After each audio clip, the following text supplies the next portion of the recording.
Moon night का दूसरा episode आ गया है। देख लेना, पहला वीडियो देख लो उसके बाद में। वेल हेलो, ये है फिल्मों का सफ़र और आप देख रहे हैं रिव्यू विद समर। जैसा कि फर्स्ट एपिसोड में हमने देखा कि हीरो को खुद पता नहीं होता है कि मेरी आखिर ओरिजिनल आइडेंटिटी है क्या, क्योंकि लोग उसे कई नामों से पुकार रहे थे। फर्स्ट एपिसोड में बीच में हमने ये भी देखा कि उसके फ़ोन पे एक लैला नाम की लड़की का कॉल आता है, जो कि उससे इस तरीक़ा से बातें कर रही होती जैसे कि वो उसे बहुत दिनों से जानती हो।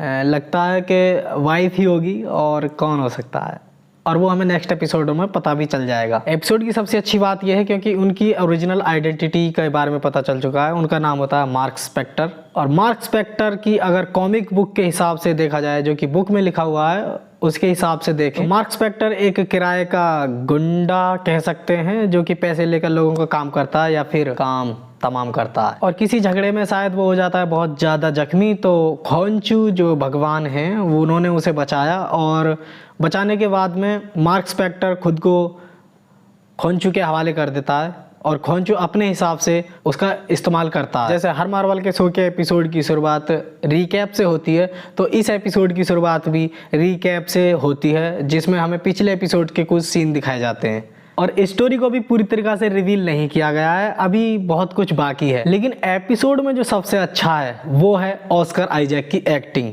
भाई बंदे ने कमाल कर दिया है। एक साथ चार पर्सनैलिटियों की एक्टिंग करना और उनके एक्सप्रेशन अपने चेहरे पे दिखाना, आप कहीं भी डिसअपॉइंटेड नहीं होंगे। इसके लिए मार्वल वालों ने इस एपिसोड को बड़ी ही चालाकी के साथ प्रेजेंट किया है। जिनको कॉमिक का नॉलेज है उनको तो सब पता है कि कौन कैरेक्टर कैसे आया है, कहाँ से आया है, लेकिन जिनको नहीं पता है कॉमिक्स के बारे में, उनको भी ये सब बहुत अच्छी तरीक़ा से समझ में आ जाएगा।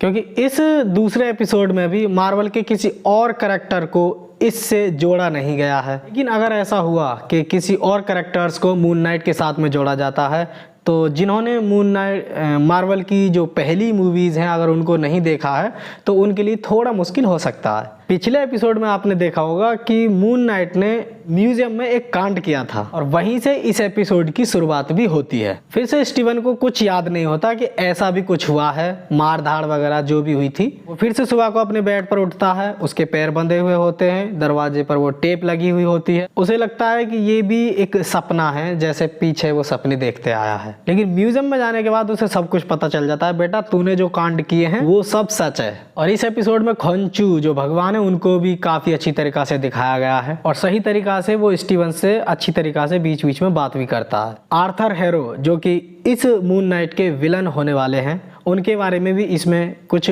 और बताया गया है।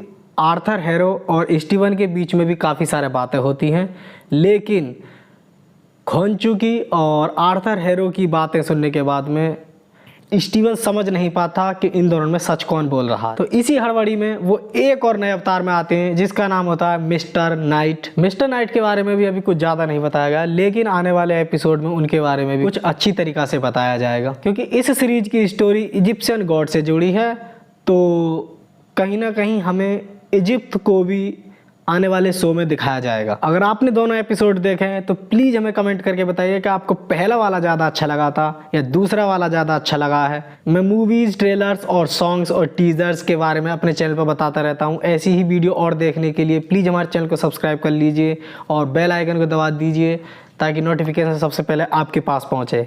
तो मिलते हैं नेक्स्ट वीडियो में, तब तक के लिए बाय।